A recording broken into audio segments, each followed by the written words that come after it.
John Marshall, a former Marine turned interstellar trader, found himself in a predicament that not even his extensive combat training could have prepared him for. After a routine trade mission went awry, John was wrongfully accused of smuggling illegal weapons on the planet Zyrith. He was swiftly apprehended by the Galactic Authority and transported to the infamous Galactic Jail, known for housing the galaxy's most dangerous criminals.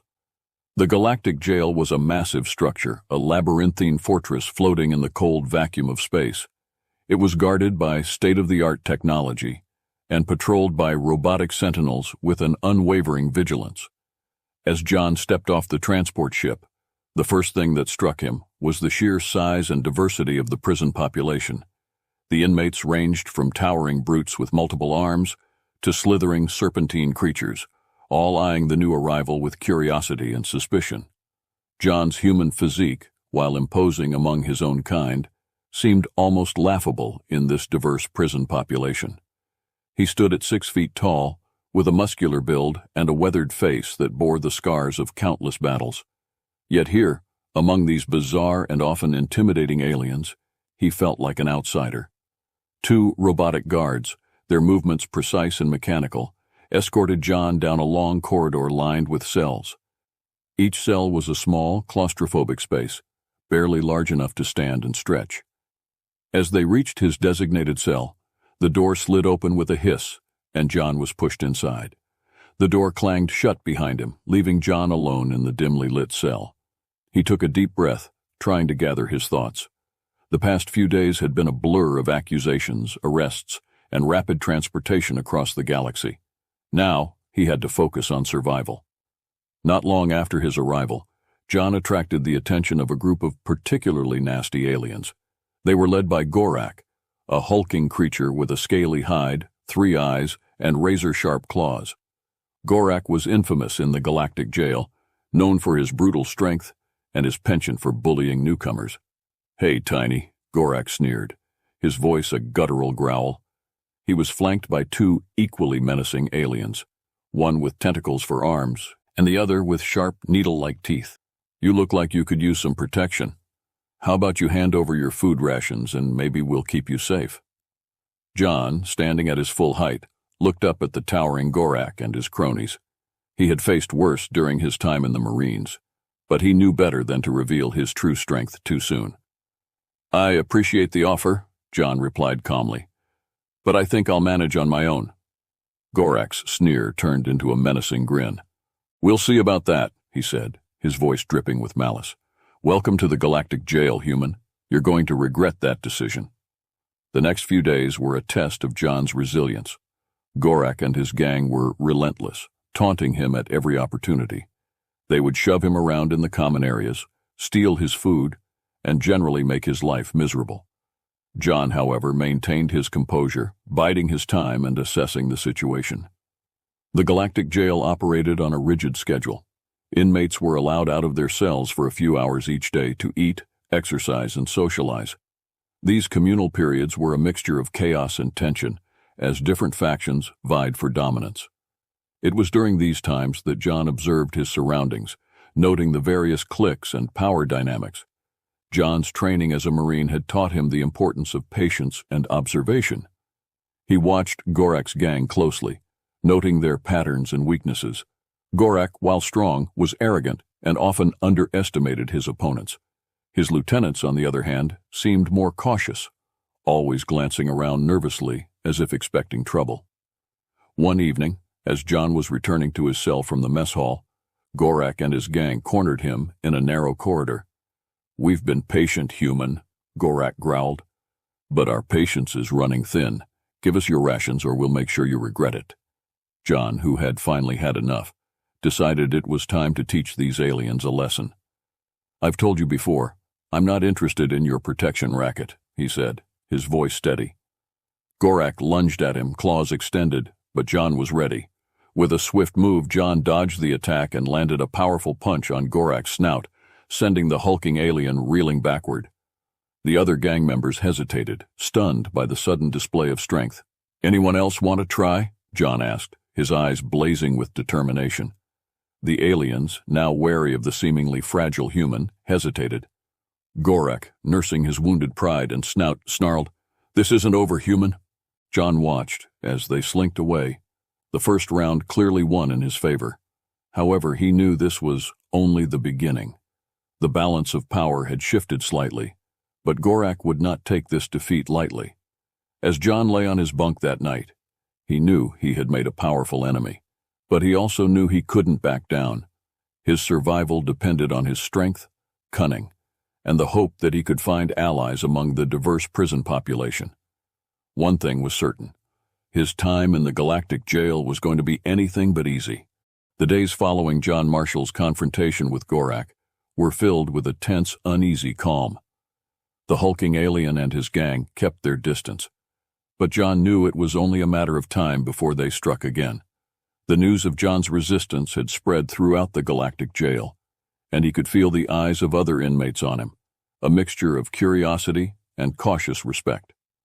John continued to go about his daily routine, always on guard. The Galactic jail's schedule was strict and relentless. Inmates were awakened at dawn by the blaring alarms of the automated system, signaling the start of another monotonous day. Breakfast was a bland, nutrition-packed paste dispensed from wall units in the mess hall. John learned to eat quickly, always aware of his surroundings.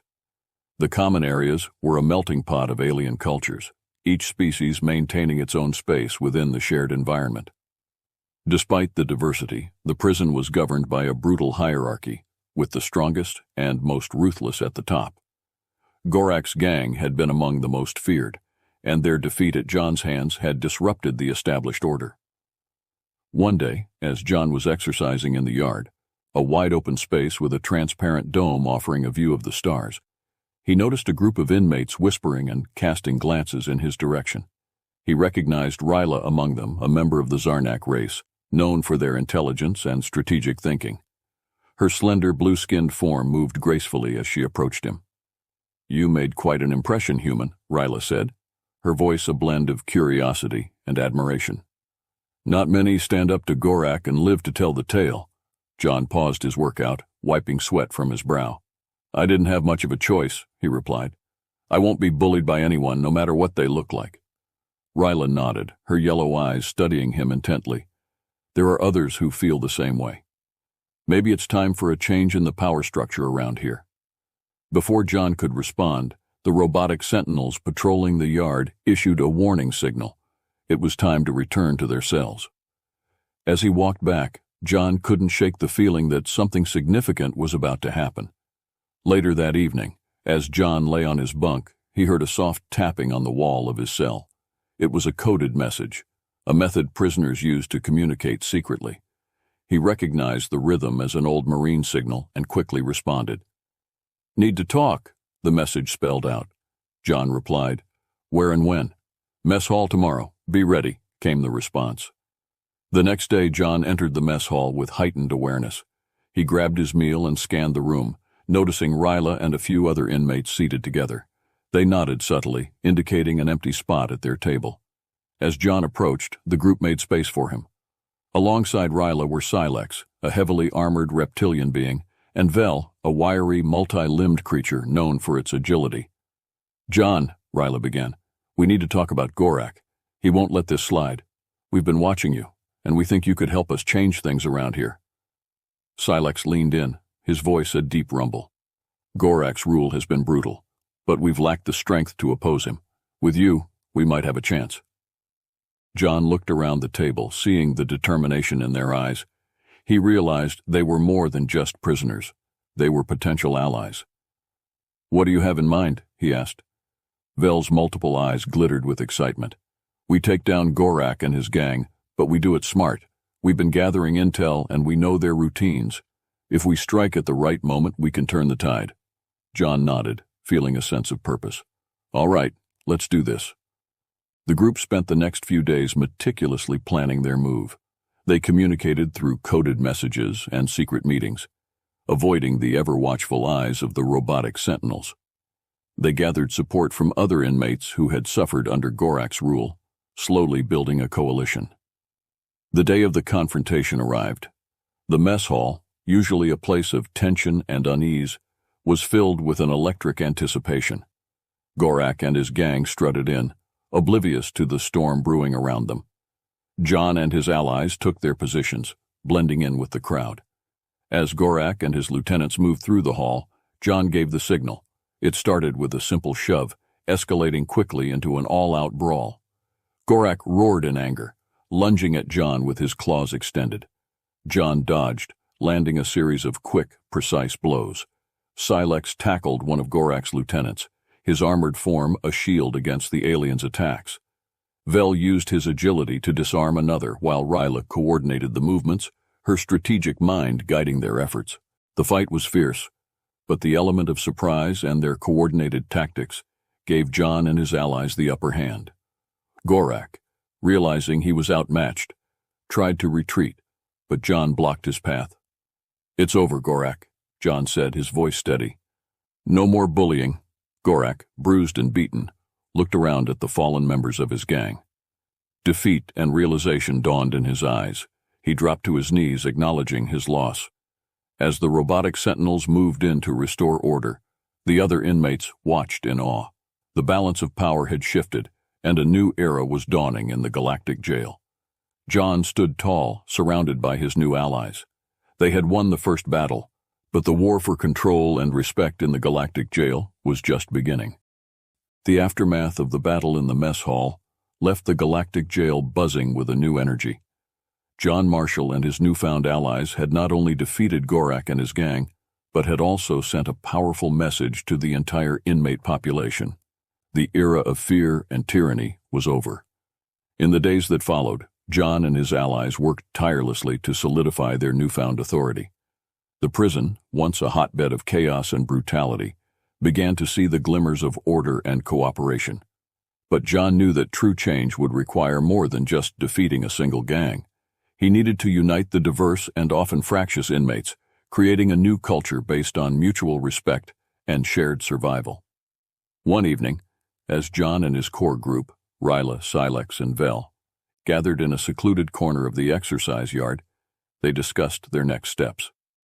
"We've made a good start," Ryla said, her eyes scanning the yard for any eavesdroppers. "But we need to ensure this peace lasts.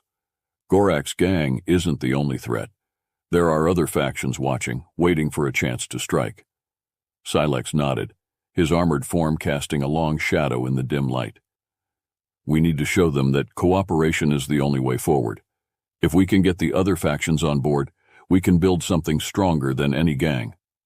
Vel, perched on a nearby bench, added, "We should hold a meeting. Get representatives from each faction to come and talk. If we can find common ground, we might be able to establish some rules, some order." John agreed. "It's worth a shot. Let's set it up." The following day, John and his allies sent out invitations to the various factions within the jail. Some were more receptive than others, but the promise of a new way of living in the Galactic jail intrigued many. The meeting was held in the central courtyard, a neutral area large enough to accommodate the diverse groups. As the representatives gathered, there was an air of tension and anticipation. Gorak, still nursing his wounds, attended as well, a symbol of the old order reluctantly stepping into the new.